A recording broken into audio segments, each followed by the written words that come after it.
खबर भदोही से।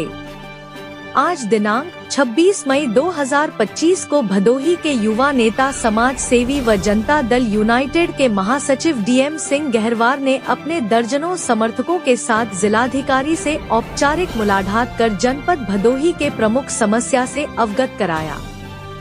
पत्रकारों से वार्ता करते हुए महासचिव ने बताया कि जनपद की मुख्य समस्याएं का निराकरण नहीं होता है तो हम अनशन पर बैठने के लिए मजबूर हो जाऊंगा। महासचिव ने कहा कि गरीब, मजदूर, असहाय व्यक्तियों को न्याय दिलाना मेरी पहली प्राथमिकता है और इसके लिए हम जीवन भर लड़ते रहेंगे। भदोही से अशोक उपाध्याय की रिपोर्ट। जिलाधिकारी महोदय से पहली बार मुलाकात हुई। अभी आगंतुक भाई जिलाधिकारी महोदय हैं, इनका हम लोगों ने स्वागत किया पूरे पार्टी संगठन की तरफ से, और इनसे 4-5 मुख्य मुद्दे जो जनपद के हैं, जो हमेशा हम उठाते रहते हैं, उसमें भाई जितने भी राष्ट्रीय, अंतर्राष्ट्रीय, राज्य स्तरीय खिलाड़ी हैं जो प्रदेश में, देश में, अन्य देशों में देश में गोल्ड मेडल जीत के ले आ रहे हैं, उनको मुफ्त शिक्षा का अधिकार प्राप्त हो, ये हमने मांग किया है। दूसरा मुख्य विषय रहा नगर पालिका भदोही, जो इस समय भ्रष्टाचार का केंद्र बना हुआ है। वहाँ काम कम, दाम ज्यादा लग रहा है। वहाँ प्रतिशत के बंटवारे में सरकार को बदनाम करने की जो साजिश स्थापित कर रहे हैं वहाँ के, कह सकते हैं, जनप्रतिनिधि सहित अधिकारी, तो उसके खिलाफ हमने एक जांच कमेटी गठित कराने की हमने मांग की है और जिलाधिकारी महोदय ने आश्वासन दिया है कि इस पर सख्त कार्यवाही होगी। तीसरा विषय रहा पिपरी परिक्षेत्र में एक दारू का ठेका है। दारू के ठेके को वहां से हटाने के लिए, चूंकि 50 मीटर दूरी पर मंदिर और 20 मीटर दूरी पर inter college, girls inter college है।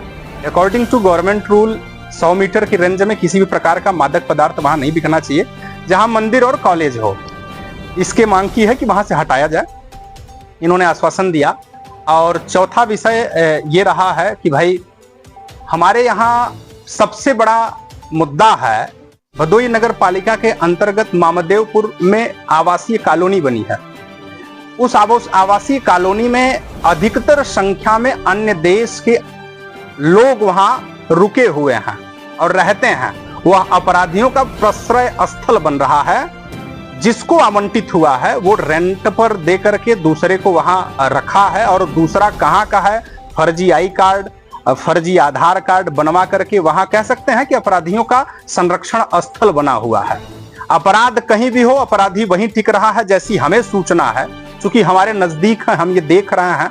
वहां अवैध, कह सकते हैं, देह व्यापार, अवैध जितने भी प्रकार के असंवैधानिक कृत्य हैं वहां हो रहे हैं। इसका भी मैंने इनको ज्ञापन दिया है और अवगत कराया है कि तत्काल उस पर गंभीर कार्रवाई करें, चूंकि वोट की राजनीति के चक्कर में कुछ राजनीतिक दल दूसरे देश के आपराधिक प्रवृत्ति के लोगों को वहां स्थापित करके रखे हैं, जिनका आई कार्ड अगर जांच किया जाए तो फर्जी है। इसकी भी मैंने जांच कराने की मांग की है और जिलाधिकारी महोदय ने आश्वस्त किया है कि इस पर गंभीर कार्यवाही होगी। अभी मुख्य मुद्दा यहाँ ये भी है कि एसटी बिरादरी के लोग आज औराई विधानसभा से यहाँ आए हैं जाठी के। ये भाई किसी तरह से चारागाह, जीएस क्या है, कैसे है, ये गरीब व्यक्ति हैं, ये जानते नहीं कि कहाँ बसे हैं। अगर इनको हटाया जा रहा है चारागाह या तालाब से, जो भी जैसी भी जमीन हो, तो पहले तो गवर्नमेंट का रूल है और शासनादेश है, माननीय मुख्यमंत्री जी कहे हैं कि गरीबों को हटाने से पहले उनको जमीन देकर के स्थापित करें, इसके बाद हटाने का प्रोसेस कंप्लीट करें। अगर यहाँ के अधिकारी इस तरह से कर रहे हैं कि जबरदस्ती किसी को हटा करके उनको, भूमिहीन व्यक्तियों को भूमिहीन करने पर मजबूर कर रहे हैं, तो ये गलत बात है। इसके खिलाफ आंदोलन करूंगा। अगर गंभीरता से कोई अधिकारी सुन नहीं रहा है और लीपापोती करके किसी राजनीतिक दल में, किसी राजनीतिक व्यक्ति के प्रभाव में अगर इस तरह से कार्रवाई कर रहे हो गरीबों पर, तो हम बर्दाश्त नहीं करेंगे। पूरे संगठन के साथ धरने पे बैठूंगा और इन गरीबों के लिए अगर अन्याय करोगे तो माननीय मुख्यमंत्री जी से शिकायत करूंगा। यहां कुछ होने नहीं दिया जाएगा। धन्यवाद।